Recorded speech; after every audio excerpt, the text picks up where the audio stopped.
জনৈক আইনজীবী আমাকে একটি নোটিশ পাঠিয়েছেন।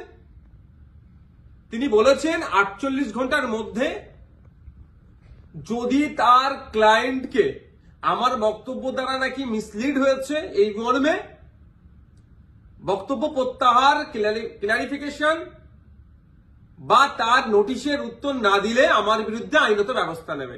আমি বলি 48 ঘন্টা কেন, 800 ঘন্টা কেন, আর 8 মিনিট কেন, আমি তার নোটিশের কোনো প্রতি উত্তর দেব না। আমার বক্তব্য যদি আইন বহির্ভূত হয়, আমার বক্তব্য যদি সংবিধান বহির্ভূত হয়, সিধে চলে যাক সে কোর্টে, আইনের মাধ্যমে তার সাথে আমার বোঝাপড়া হবে।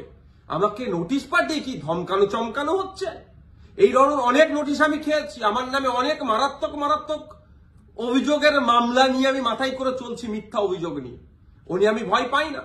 কেউ যদি মনে করে নওশাদ সিদ্দিকীকে এই নোটিশ পাঠিয়ে ধমকাবো চমকাবো বসিয়ে দেব, আমি তাতে আমি ভয়ও পাবো না, আমি চমকেও যাব না। কারণ আমার অনেক দেখা হয়ে গেছে এইগুলো। কারণ আমি বলে যাই, আর কাকতলীয় ভাবে বলছি না, এটা বাস্তবিক হয়েছে। 2019 সালে কেন্দ্রের সরকার নিয়ে এসেছিল এক বিভাজনের বিল, সিএএ। যখন আমার বড় ভাইজান পিরজাদা আব্বাস সিদ্দিকীর নেতৃত্বে সারা বাংলায় যখন বিজেপির বিরুদ্ধে আন্দোলন আমরা সংগঠিত করেছিলাম, ওই সময় গভীর রাত্রে আমাদের বাড়িতে পুলিশের দ্বারা হামলা চালানো হয়েছিল। সেই রাত্রে আমি সুপ্রিম কোর্টে এসেছিলাম, তারপরের দিনে মামলা করব বিজেপির বিরুদ্ধে, কেন্দ্র সরকারের বিরুদ্ধে।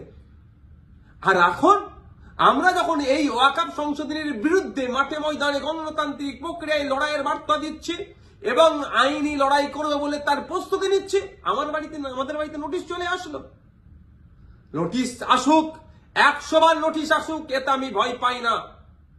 কিন্তু এটুকু আমি বাংলার মানুষকে জানিয়ে রাখতে চাই যে যারা প্রতিনিয়ত মুসলিমদের বিরুদ্ধে কথা বলছে, মাদ্রাসা নিয়ে কথা বলছে, মসজিদ নিয়ে কথা বলছে, কোরআন শরীফ নিয়ে কথা বলছে, তাদের বিরুদ্ধে নোটিশ যাচ্ছে না কেন, তাদের বিরুদ্ধে আইনত ব্যবস্থা গ্রহণ করছে না কেন?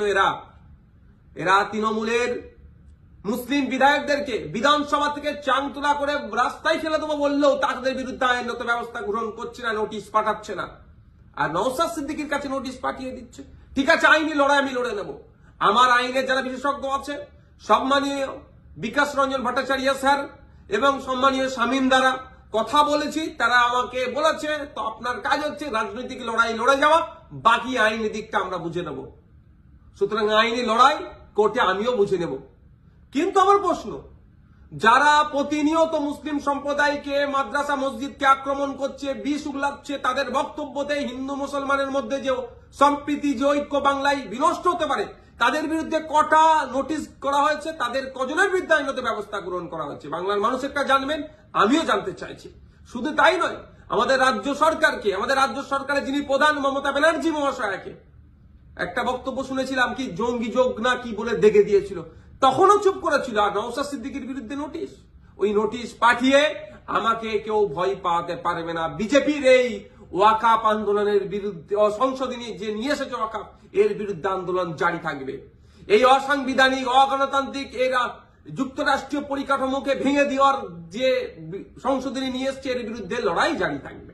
যখন আমাকে খোঁচা দিয়েছে, আমি কয়েকটা প্রশ্ন বাংলার মানুষের কাছে তুলে ধরতে চাইছি এবং সর্বোপরি তৃণমূল কংগ্রেসের কাছেও তুলে ধরতে চাইছি, এর উত্তর দিতে হবে। আমরা জানতে পেরেছি বেশ কয়েকজন এমপি পার্লামেন্টে অনুপস্থিত ছিল, তাদের বিরুদ্ধে তৃণমূল কংগ্রেস দলগতভাবে কি ব্যবস্থা গ্রহণ করছে, কি নোটিশ পাঠাচ্ছে, কি শোকজ করছে, তাদের বিরুদ্ধে কি অ্যাকশন নেবে, সেটাও পাবলিক ডোমিনে দিতে হবে এবং কি নিচ্ছে সেটাও যেন জানানো হয়। দ্বিতীয় হচ্ছে, যারা পার্লামেন্টে উপস্থিত ছিলেন, টোটাল আমরা যতটুকু জানা আছে পার্লামেন্টে দুটো কক্ষ মিলিয়ে, লোকসভা রাজ্যসভা মিলিয়ে তৃণমূল কংগ্রেসের এমপির সংখ্যা প্রায় 42টি। এই 42 জনের মধ্যে কতজন ভোটাভুটিতে অংশগ্রহণ করেছে এবং যারা ভোটাভুটিতে অংশগ্রহণ করেছে কতজন ওয়াকফ সংশোধনী বিলের বিরুদ্ধে ভোট দিয়েছে না অন্য কোথাও ভোট দিয়েছে, সেটাও পাবলিক ডোমিনে পাবলিশ করা হোক, অর্থাৎ জনগণের সামনে তুলে ধরা হোক। তাহলে দুধকে দুধ, পানিকে পানি হবে। নাহলে এই ধরনের ঘটনা ঘটতে পারে যে উপস্থিত ছিল ভোট দানের সময় এই ওয়াকফ সংশোধনীর পক্ষে, বিরুদ্ধে না ভোট দিয়ে বিজেপিকে সুবিধা করার জন্য তাদের পক্ষে ভোট দিতেও পারে, বিশ্বাস নেই এদেরকে আমার। তাই এই ডেটাটা পাবলিক ডোমিনে দেওয়া হোক। আর 3 নম্বর যেটা, যে 2021 সালে এমএলএ বিধানসভা নির্বাচনের সময় বলেছিল বিজেপিকে আটকাতে হবে, ভোটটা আমাদের দিন তৃণমূল কংগ্রেস। যারা আজকের দিনে এমএলএ তারা বক্তব্য দিতে গিয়ে বলেছিল যে বিজেপির বিরুদ্ধে লড়াই করতে গেলে ওনাকে জিতাতে হবে, ওনাকে জিতিয়েছেন। এখন লড়াই করবে না বিজেপির বিরুদ্ধে, না ঘরে ঢুকে চুপ করে বসে থাকবে? লড়াইটা কেমন ভাবে হবে? গণতান্ত্রিক প্রক্রিয়ায় মাঠে ময়দানে নেবে, আন্দোলন সংগঠিত করতে হবে, আর একটা গণতান্ত্রিক প্রক্রিয়ায় আইনের সহযোগিতা নিতে হবে। এই যে বিজেপি ওয়াকফ সংশোধনী বিল নিয়ে এসেছে, এটাকে প্রত্যাহার করার দুটো রাস্তা। একটা হচ্ছে জনগণের চাপ সৃষ্টি করে, যেটা সংখ্যালঘুদের উপরে যে দমনপীড়ন হচ্ছে, ভারতবর্ষের পশ্চিম বাংলায় সংখ্যাগুরু মানুষদেরকে দায়িত্ব নিতে হবে। এই সংখ্যালঘুদের উপরে যে দমনপীড়ন নেমে আসছে সেটাকে প্রোটেক্ট কিভাবে করবে, অর্থাৎ মাঠে ময়দানে সংখ্যালঘু থেকে শুরু করে সংখ্যাগুরুরা মিলে আন্দোলন সংগঠিত করবে, জনপ্রতিনিধিদেরকে সামনে রেখে সাথে নিয়ে। একটা দিক। আর একটা হচ্ছে সুপ্রিম কোর্টের দ্বারস্থ হয়ে আইনের মাধ্যমে এই যে নতুন আইন তৈরি করতে চলেছে, এই আইনটাকে রদ করা। এখন আমার বলার বিষয়, পশ্চিমবাংলায় 200-র অধিক তৃণমূল কংগ্রেসের বিধায়ক আছে। সেই সমস্ত বিধায়কদেরকে প্রত্যেকজন যাতে একটা করে মামলা করে, তার জন্য প্রস্তুতি নিতে হবে।